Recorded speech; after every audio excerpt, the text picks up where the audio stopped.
I'll just say a few words.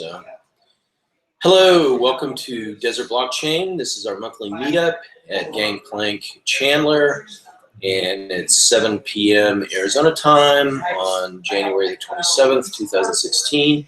And basically, we're going to be talking about blockchain in general. You know, what is blockchain? Why should you care about it? And we're going to be talking about the upcoming Desert Blockchain mini conference and Team Hack Attack that's going to be happening here Saturday, January the 30th, 2016 from 9 a.m. to 6 p.m. So we've got some folks here from UAT. We've got Kyle, Justin, and Steven. And they're kind of new to blockchain. So, and part of the purpose of this video is to talk about blockchain.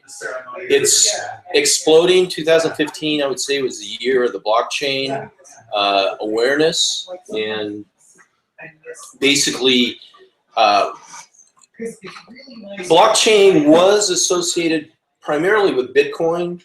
And when most people hear Bitcoin or blockchain or whatever, primarily Bitcoin, they think about some of the things that have gone wrong with Bitcoin and some of the scandals and things like that. But blockchain, which is the underlying foundation of Bitcoin, has many, many more applications than just cryptocurrency. Blockchain is being investigated in the Internet of Things. It's being investigated for applications in homeland security, governments, trading securities. The NASDAQ is using the blockchain to trade securities. The London Stock Exchange has a research project to investigate trading securities. There's a whole consortium of banks that are researching the blockchain. It's called R3, and I think there's 20 or 30 banks that are putting huge amounts of effort and resources into investigating the blockchain in terms of how transactions and new ways of cutting down the transaction costs, speeding up the transactions costs. So anyway, you guys are brand new to blockchain and basically literally heard about it 5-10 minutes ago. So you're interested in gaming, you're interested in security, you're interested in just, you know, what is this thing? How can it be used? So let me talk. Go ahead. Any questions? Anything you'd like to go over? Okay. So the blockchain is it's decentralized technology. That means there isn't a central authority. It's peer-to-peer, basically, with cryptographically secured records. And it's also like a title history. So you know how you register your car with the motor vehicle department? Yes. Okay. And if you trade your car, there's kind of a record that, you know, Kyle owned this car, and then Jay bought it, and then Steven bought it, and then Justin bought it. That record is kept track of in what's called ledgers, like a land ledger or a motor vehicle ledger. And that becomes a very important part of the whole realm of the blockchain. So keeping track of that history is kind of an added element of what the blockchain offers in the whole networking realm. So does that kind of make sense? Mm-hmm. Now the other part about it is that there are nodes like this, peer-to-peer nodes. Have you guys ever heard of a Raspberry Pi? Yep. Yeah. So it's like a $35 Linux computer. Well, you can run the blockchain on a Raspberry Pi. Okay. And the blockchain, let's say you've got 5 Raspberry Pis, and they are all running Bitcoin Core or something called multi-chain or whatever. Each one of these nodes, if you will, has a complete record of the ledger, okay? So if this is like, let's say time, okay, these blocks, if you will, become cryptographically interconnected, okay? So there's a cryptographic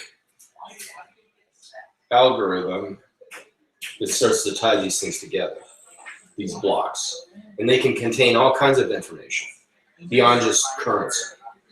And as these nodes do mathematical checks on the blockchain, there becomes consensus among the community that this is, let's say, the legitimate blockchain. Because sometimes these things will fork off, but eventually there becomes what's called consensus that this is the true blockchain, okay? And that consensus, once it's established, it becomes like an immutable record that can't be changed. Or let's say, for all practical purposes, can't be changed. And that immutable record starts to become very, very valuable in the realm of security, in the realm of definitive title, in the realm of definitive account balances, like, you know, cryptocurrency, so all that. So you guys have any questions about how this thing works? So that's just to help ensure that it doesn't get tampered with, basically keep it all in order. Keep it all in order. Right. Right. So let me talk about Bitcoin in general, because that's kind of a new concept. Money is basically, so this stuff, what is this really? Just parts of metal. They're metal. Just the concept. Right. What it is, money is basically agreement. Okay? So all of us in this room agree what the value of these pieces of metal are. Okay? So if you start to think in terms of money as agreement, then all of a sudden there's a whole new realm that opens up around money. So, for example, if you got like a Starbucks card, rewards card, that effectively is money. If you have a frequent flyer account with like Southwest Airlines, that effectively is money.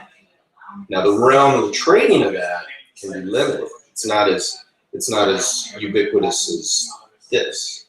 But if you start to think about like rewards programs, you know, when you go next door and you buy a sandwich and they punch your card, and the 10th punch is a free sandwich, that effectively is they have created money by agreement. Now, but in that case, you know, if you go to Subway or whatever, there's a central authority that you're trusting. You're trusting that Subway is going to be around, and Starbucks is going to be around, and Southwest Airlines is going to be around to make that money or that currency valuable, useful in the future. Well, that concept has been expanded with cryptocurrency, okay? And that opens up a whole new realm that's quite disruptive, actually. Because if you think about it, one of the key elements of a country is their currency, right? The United States dollar, Swiss franc, pesos, yen, all that stuff is issued by a central government.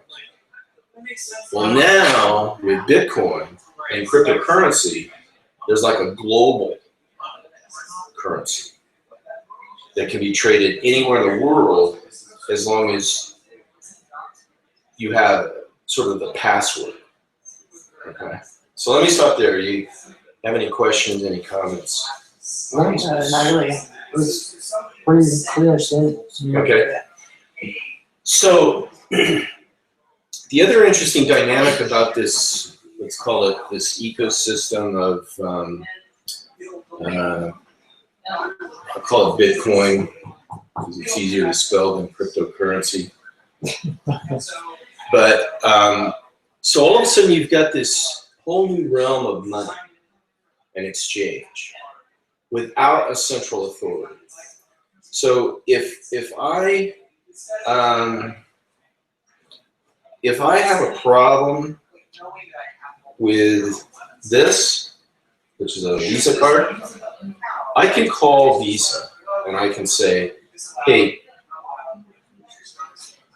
I sold, or you could call Visa, you could say, hey, I bought this thing from Jay and the thing didn't work out and I want you to reverse the charge. Okay, because you get a central authority called Visa. With this, there isn't such an animal. Now, there can be ways to create an equivalent, but basically this pushes the responsibility out to the peers, all of us, okay? And that kind of has its pros and cons. Because if I lose my password, or what's called a private key, which is effectively like the password to your bank account, I can't call up my bank and say, hey, reset my password. That money is gone. So in terms of security, the way I like to think about it is it would be like me trying to guess which grain of sand on Santa Monica Beach is the correct grain of sand to open up my account. Okay, it's pretty much impossible. Now, if you know where that grain of sand's at, you got the keys to the kingdom. But if you don't know which grain of sand, the time it would take you to try each grain of sand to unlock the account is like impossible. Okay. So that's part of where the security comes in, is these mathematical processes that create these very long, it's called passwords. That is the essence of the security in this realm. Does that make sense? And then the added part is, if you can imagine one little grain of sand in each one of these nodes, out of like the whole beach in Santa Monica, that little grain of sand starts to protect the overall network structure of this thing. Does that make sense? Right. Yeah, so they all have to agree, and I guess consensus. So they all have to line up, I guess, to make the password happen. They have to, the ledger, they have to agree on the accuracy of this ledger.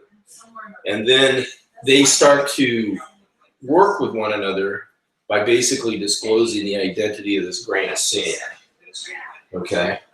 So if we wanted to form a private blockchain, let's say, I would let you know the grain of sand. All of us would know the identity of the grains of sand, basically, that would allow us to connect with one another. Kind of like the two keys to unlock something. The keys, exactly. Now, the other interesting part about it is something called a public key. So you can think of this as like a front door, okay? And let's say that front door has a lock right there. But that front door allows you to do business with anyone in the world that you don't even know. And they don't have to have an account. All they have to know is the location of your front door. So imagine a website that has a front door on it, where anybody could send you money into that front door, and they wouldn't even have to have an account. That's pretty huge.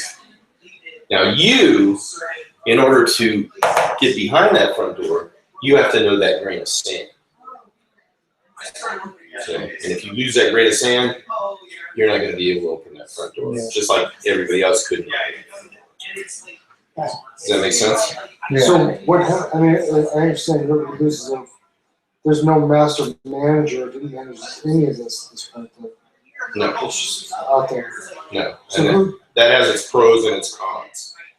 now, as far as that goes, then who manages the value of the currency that it's placed upon? It's completely market driven. Market driven. So Because here, we have different markets. I mean, we have the world market, we have the U.S. market, we have China's market, we have right. European market. Yep. So, So this would eventually fall under just one global market, I guess? It's completely driven by the people that are participating in the Bitcoin market or any other market. You could actually create your own currency using this technology. So you could create Justin Coin or Kyle Coin or Stephen Coin or J Coin or whatever. And you can think of it like a rewards program for your business. It's kind of a way to think about it. But it could be, and there are exchanges where people are trading like Litecoin for Bitcoin, so forth, and those are starting to spring up. But this is a wallet. So that's called, that's by blockchain.org, and it's a wallet. And I put in, my passcode to get into that. So if you were a little more familiar with a wallet, you could actually buy something, I've got a little bit of value in that. And you could actually buy a pizza. There are restaurants here in town that take Bitcoin, so you can buy a pizza, buy a drink, whatever. And if you, if you get out online, you can start to actually exchange goods and buy just like you would cash. So, does that make sense? mhm. Yeah. Okay. How do you find organizations that are actually engaged in the Bitcoin? Yeah, like how would you know who? Yeah. This app actually has a list of some of the local merchants. Okay. Oh, all right. And then people are putting up websites that say, hey, we'll accept Bitcoin. And there's some large companies like Microsoft, I believe, is now accepting Bitcoin. And I think even Amazon, Overstock.com is accepting Bitcoin.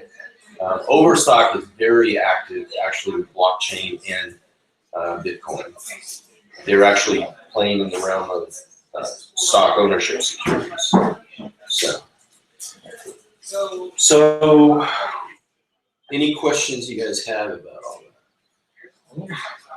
It sounds really interesting. It's the idea of it. It's not an idea, and it's actually in play.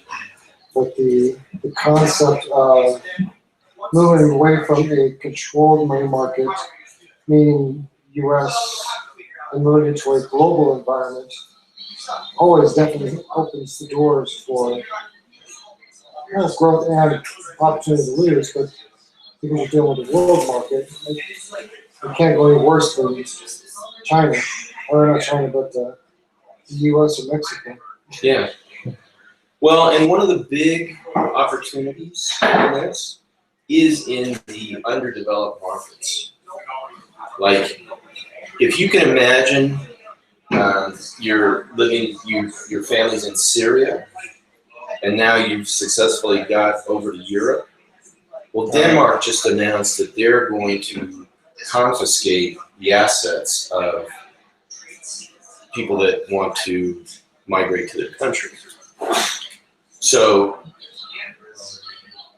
it used to be that you'd have to carry around like a bag of gold or a bag of diamonds or a bag of cash or whatever. Well, with this, now all of a sudden, all you need is your private key. So if you know the password, that's your access to your store of value. That makes sense. There's a block of Bitcoin that's worth like $40 million that hasn't changed at all. And some people are speculating that $40 million is possibly, trapped Bitcoin. Somebody's lost the password.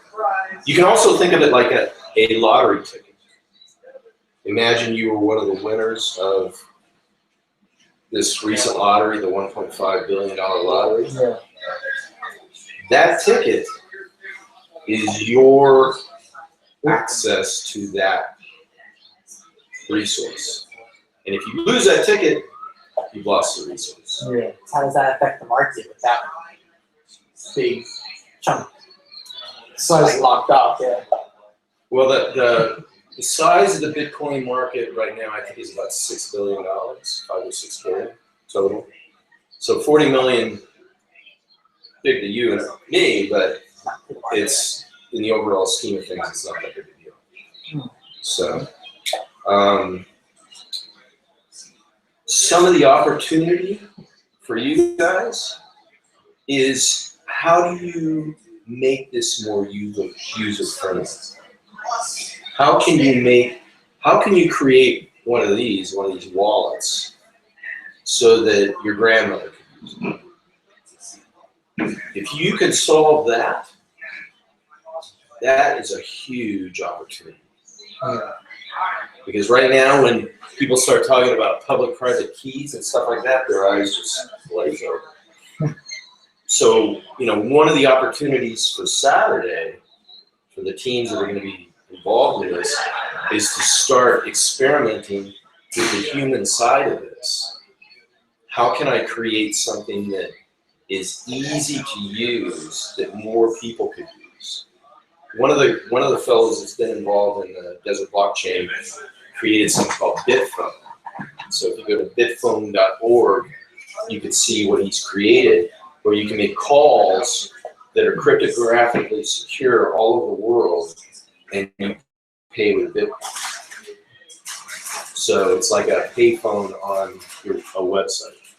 Oh, So it's pretty cool. yeah. So what use cases can you guys think of for this? Well, obviously for gaming, you can utilize it for. Yeah, in-game purchases, Yeah. like the biggest thing for gaming, because Yeah. everyone's doing customizations as far as like skins and Yeah. everything in games. So Absolutely. So there was like Second Life, where they actually created their own currency. I think it's called London dollars or something. yeah, I've heard of that. This opens up an opportunity where you can create your own currencies and your own assets. So it doesn't necessarily have to be, currencies. Yeah.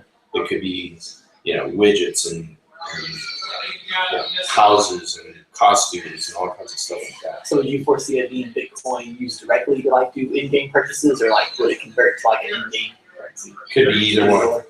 Could be both. Oh, wow. That makes sense? I think it kind of goes out to being they have two sets of currency in their game. Yeah. Yeah. And as this progresses, I mean, the direction of things is to create exchanges. So how do I exchange Bitcoin for dollars or, pounds or euros or whatever? And So kind of how like it would go from how you would transfer from the Bitcoin currency to a centralized controlled currency. right, and vice versa. Yeah. How do I buy Bitcoins? Or how do I buy any kind of cryptocurrency? So there's a whole opportunity set. Yeah. Some people are calling this whole blockchain phenomenon the Internet of Money. Oh, So, that starts to pique your interest. Yeah. When all of a sudden, this is a whole new realm of money that again is borderless. So, those are some. But let me get to some. Any other questions about the gaming or anything like that? I mean, the other thing about gaming in this decentralized realm is all of a sudden you can start to do a definitive point system where you can do, you know, all sorts of things. Right. And if you Google gaming and blockchain, you'll start to see some articles that pop up about how it's being applied in the gaming realm. Definitely. So let me talk about something else that's interesting. IoT, the Internet of Things. So how does that work?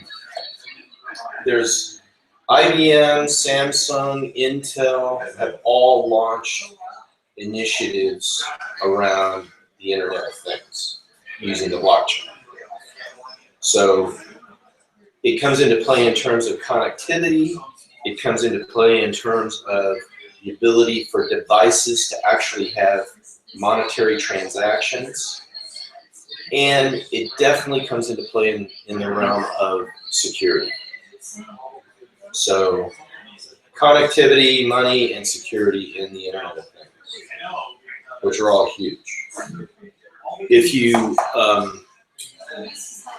a year ago, basically the 2015 Consumer Electronics Show in Las Vegas, IBM and Samsung did a proof of concept on the Internet of Things where they took two washing machines and they connected them via the blockchain, and they actually had a monetary component where they were transferring a small amount of value between the two. And if one of them needed service, the machine itself could actually call out and order a service repair and actually pay for it. Oh, Yeah, I just saw that somewhere. Oh, they have the thermostats now. They Yeah. set themselves and then pay. Yeah. Mhm. Yeah. So imagine that in terms of a realm of opportunity. yeah. We're talking, it's like everything's done on tech, but that is wrong. Yeah. Yeah. If you start to look on TED, there's a guy from MIT whose name escapes me, but he did a great TED talk on the blockchain and cryptocurrency. Dr. John. This guy was like an undergrad. There's probably several of them, but there's all of a sudden the universities are starting to launch blockchain and cryptocurrency research projects. So, any questions about that? The other thing that I mentioned to you guys a little bit earlier, and I'll kind of repeat it, is that Homeland Security is very interested in the blockchain, and they just launched a research request. 13 projects were basically up for proposal. Yeah. $100,000 per project, and then if you go into the second round, you get $750,000. So Homeland Security is looking at this. The other areas in identity management.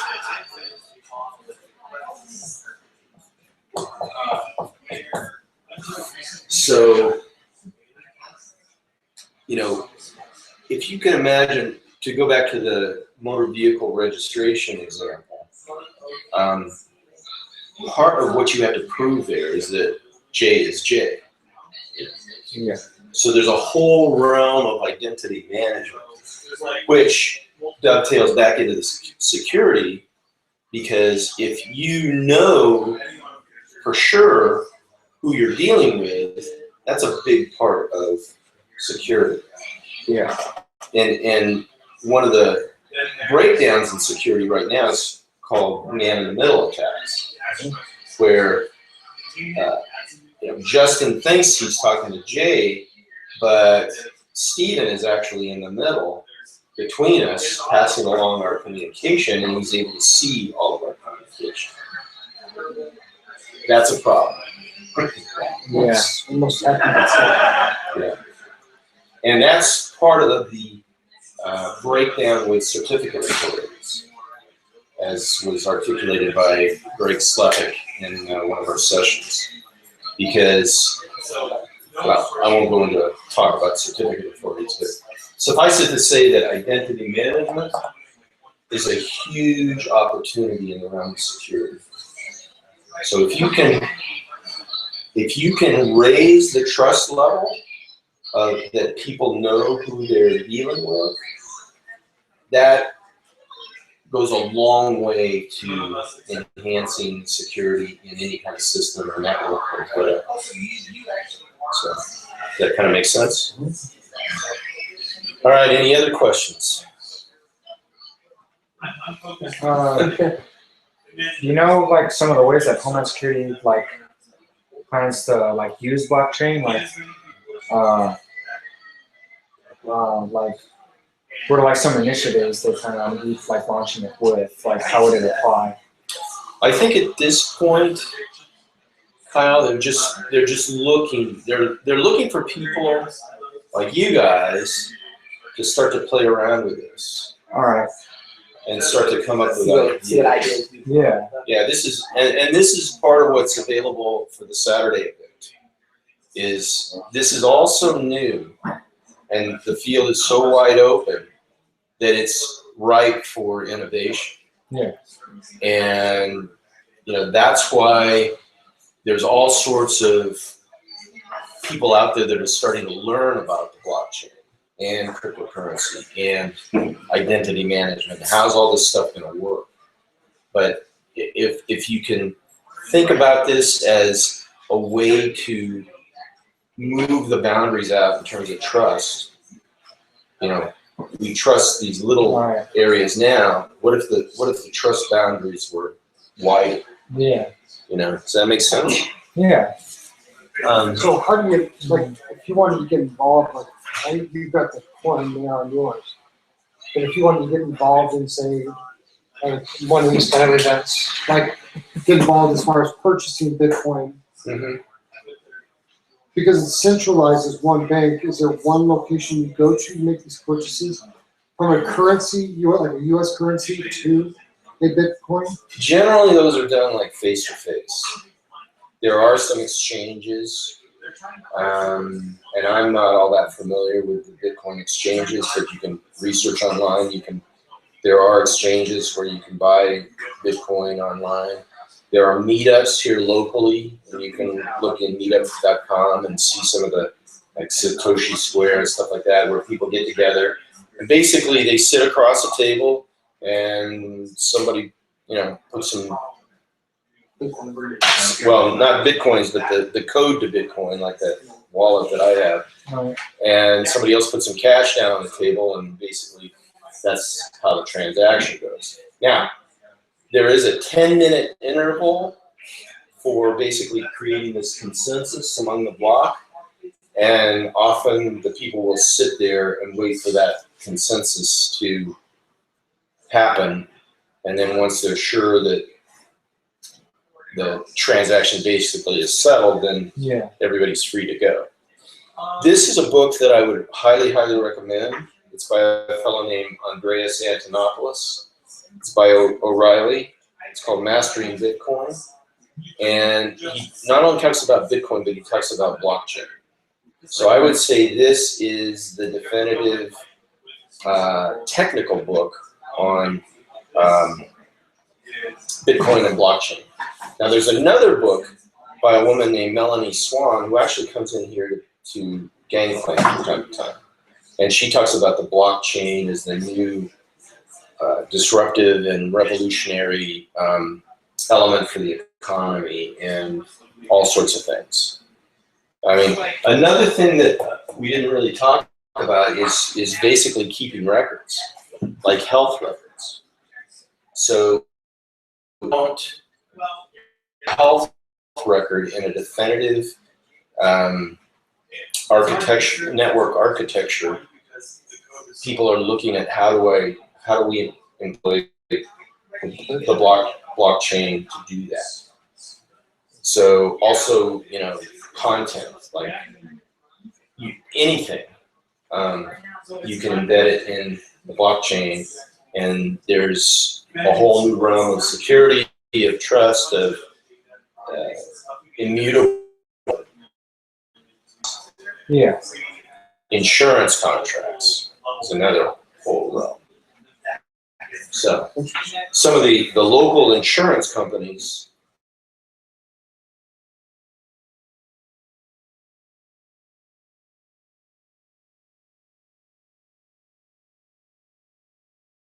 well, will.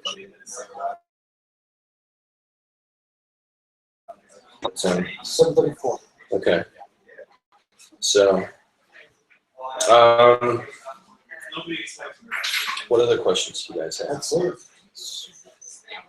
I'm gonna go home and actually do some research. Yeah, That's that's right. that's enticing. Yeah. And that's, I don't know that's if I can make it Saturday, but I can try. it's and I think that's the reason why I brought my students here to begin with this, because I want them to see new things that are out there that are coming their way. I'm on the end of the technology from my generation, and there's new technology that's gonna take over. Them and I are gonna be probably sitting on the sidelines, retired, and you guys are gonna be in charge of all this stuff, and Yeah. get you guys involved and see what's coming down the pipeline now. Well, you know, you can tell by the color of my hair that I went through the internet revolution. And I was there from the very beginning in 2000 when there was a dot-com bubble. The blockchain, in my view, is like another opportunity that's comparable to the introduction of the internet. So, as somebody starting out in your career, to start to learn this and start to play around with it, I mean, it's a huge, huge opportunity. And you know, there's a growing community here locally in Phoenix, if you want to stay in Phoenix, that's interested in fostering and retaining people that are specialized in security. So I'm involved in that, and I'll be happy to, you know, share the progress of that with you guys. You can just shoot me an email. But I did a presentation to the ISSA, I think it was, the Information Security System Security Association, and I'll be happy to send you guys that as well. And that's got some good videos in it, talking about all these things about, you know, currency, identity management, connectivity, all that sort of thing. So, all right, that's probably plenty to get you guys started. Yeah, definitely intrigued. Yeah. So, Thank you. yeah. And if anybody's watching this and you've got any questions, just go to desertblockchain.com. You can find my contact information there. Feel free to shoot me an email and get you on the distribution list and answer your questions. So thanks for tuning in. And we meet here at Gangplank on the last Wednesday of every month from 7 to 8:30. It's an open meeting, and we're going to have, in addition to Saturdays, January 30th, Desert Blockchain Mini Conference and Team Hack Attack. On April the 30th, again here at Gangplank Chandler, we'll have the next day-long event. So thank you. We also have a meetup now, so you can go to meetup.com and put in Desert Blockchain and follow along that way as well. Thanks for your time and interest, and look forward to continuing the conversation.